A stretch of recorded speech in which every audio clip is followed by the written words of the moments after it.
Стадион. Емисија за вашата вистина. Заедничка литургија во Белград, тоа право да ви кажам и сите оние изјави ги надмина и моите позитивни очекувања, дури и моите, мислам дека и повеќе од тоа. Значи, ако направите една ретроспектива, ќе видите дека односите меѓу Македонската православна црква и Српската православна црква никогаш не биле на повисоко ниво. Па дури ни она време, нели, кога се потпишуваше тој нишки договор и така натаму. Односите со Вселенската патриаршија се подигнати на највисоко можно ниво. И постои една конзистентност во нивното делување.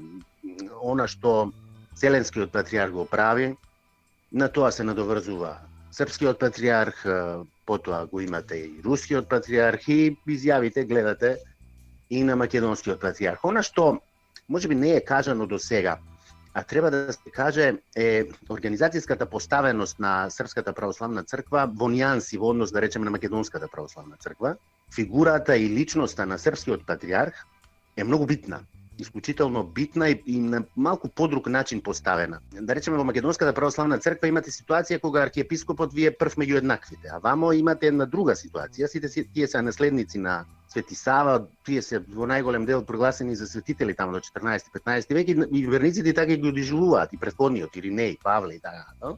Така да јас во она што го гледам и вака социолошки кога ги анализирам сите изјави на Српскиот патриарх Порфирий, гледам огромен оптимизам и решеност да се реши прашањето на Македонската православна црква до она конечна одредница што сите ја очекуваме, а тоа е прогласување за автокефалност. Мене, ако ме прашате како социолог на религија, јас повеќе не го поставувам прашањето дали Македонската православна црква ќе биде автокефална, него прашањето сега можеме да го разгледуваме кога, како, кои ќе бидат следните чекори, тоа ќе биде интересно за анализа. Значи, не треба воопшто да имаме дилема и да се сомневаме дека постојат одредени замки, пак враќање во некоја автономија, преградки на србите, па после тоа да се одолжи, сепак и да не биде нешто со србите, тука е Вартоломеј, тука е Вселенската патриаршија, украинскиот пример. Дефинитивно се гледа тоа. Знаете како, Српскиот патриарх Порфирий во многу своји изјави тоа го навести.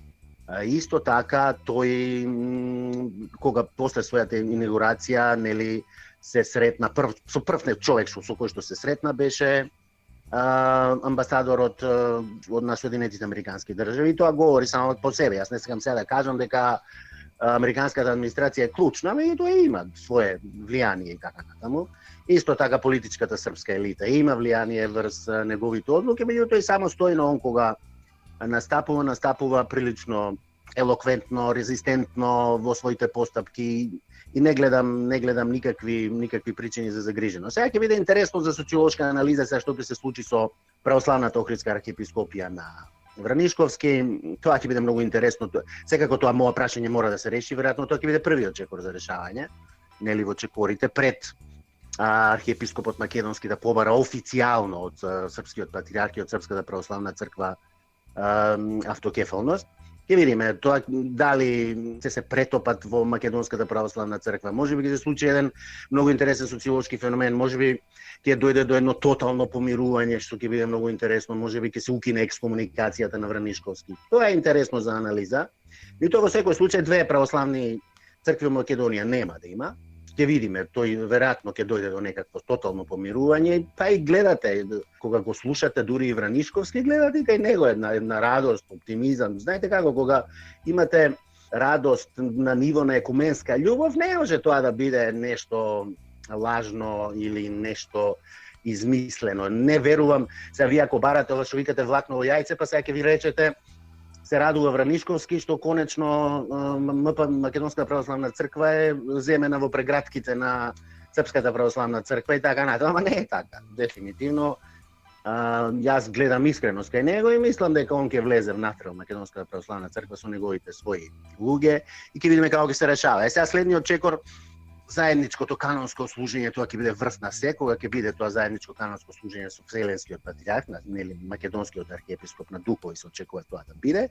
Најверојатно после тоа ќе се побара таа автокефалност, а во меѓувреме ќе се пеглаат одредени работи кои што треба да се испеглаат освен поа да се види црковно правно како Српската православна црква ќе ја надмине црковно правно првичната одлука од 59-та, како ќе се надогради на таа одлука, како црковно правно ќе се откаже од епархиите на оваа територија кои се по томос неизини и како ќе ги предаде на Македонската православна црква. Јас дури очекував дека тоа можеби ќе трае година-две, ама сега сум уште поголем оптимист. Мислам дека дури тој период ќе биде пократок. Освен тоа, мене што ми изненадува исто така позитивно, ја не гледам некои изјави. Порано, знаете, имаше изјави од ултра овие националистички некои, па овие српски, да речеме, епископи кои што беа против признавањето на Македонската православна црква. Не гледам сега такви некакви изјави како порано, како Нишкиот, например. Исто така не гледам ни за мене, исто така зачудувачки од позитивен аспект, не гледам нешто реакција некоја чудна од страна на Црногорската православна црква. Веројатно овој процес и нити им одговара на крајот на краиштата. Така да, знаете како, кога гледате вака, вие ќе видите дека многу работи се договорени пред тоа. Најверојатно многу работи се договорени. Не се работи за збунетост, не се работи за изненадување, туку се е договорено.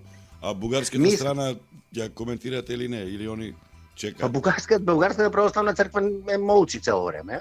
Нема ништо посебно, освен нешто малку тамо што беше она некои изјави, но тоа беа повеќе изјави на аналитичари дека имаат право, нели, историско наследство на бугарската, на Охридската архиепископија, меѓутоа нема официјална изјава од нити од бугарскиот патриарх, нити од другите.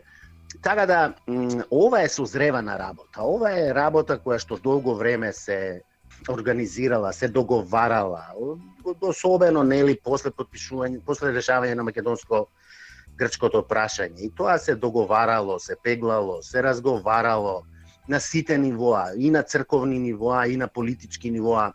Меѓутоа, знаете како, политички притисок вие не можете да извршите ако нема добра волја меѓу црквите. Очигледно овде има добра волја и меѓу црквите, од Вселенската патриаршија па преку Српската, Македонската, и малку еден одреден политички позитивен импакт врз целата оваа работа. И вака кога го посматрате сето тоа, вие не можете сега точно и експлицитно да го видите како што е, да речеме, кога се решаваат некакви политички прашања. Меѓутоа се гледа дека многу работи се договарани во овој долг период, можеби од 3-4 години, и ова е плод на тие договори, разговори, преговори, и све оди некако по еден природен тек. Кога ги гледате сите црковни спорови, и црквите на некој начин се поразлични од политиката, од политичките партии. Ке кажат еднаш или лидери на различни држави едно па друго.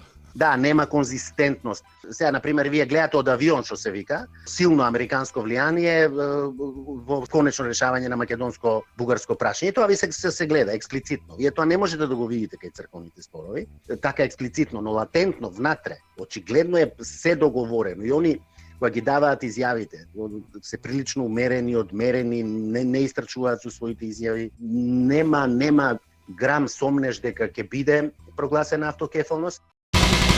Стадион. Емисија за вашата вистина.